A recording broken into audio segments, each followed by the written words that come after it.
I would like to confirm that since I went to Washington, that I've engaged the White House officials, I have engaged the State Department officials, I have engaged members of the Senate, I have engaged members of the House of Representatives, I have engaged business people, I have engaged American citizens themselves, and my message has been very simple, that we require them to lift the adverse travel advisories that they have issued against Kenya.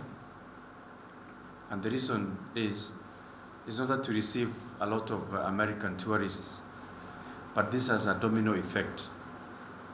The moment US issues a travel advisory, other countries follow suit. Basically, those travel advisories are for the benefits of the civil servants, is for them to safeguard their career and their reputation. In the sense they say, if should something happen to an American and there is no travel advisory, then that American can sue their government. So it's easy to protect their back. And in my view, we should just ignore them. In fact, what they told me is that they have got travel advisories against 83 countries in the world. So Kenya is not just the only one.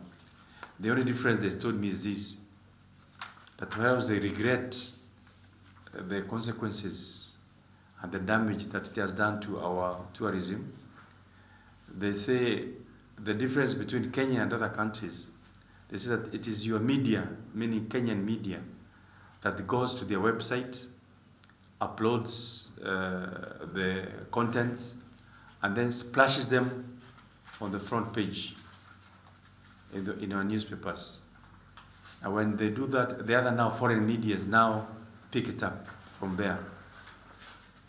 So he says we are our own worst enemy. If we just ignore them, very few people go to the website to read. If we just ignore them, nobody would even know. And they do not have the disastrous consequences it has on our tourism. So my appeal is, just ignore it. So for us, this is the message we like now, us in Kenya to be giving out to the outside world. How beautiful this country is. How peaceful this country is. And when we say peaceful, we don't mean that there will be no incidences of insecurity. They will be there, and they are always there in every country. Recently, who would have thought that terrorism would go to Paris? But the question to ask yourself, how come that no travel advisory was issued by the other countries proposing that you don't travel to Paris? Nothing. So again, you can also see there's also discrimination. There has been there was bombing in London, underground, and the buses. No travel advisory was issued for us now to sell our country. We should not wash our dirty linen in public, because what you report is what is reported by other media. They pick it from there. In Washington, I'm trying very much to bring American tourists here to Kenya. I'm bringing a lot of trade delegations. I had one in December.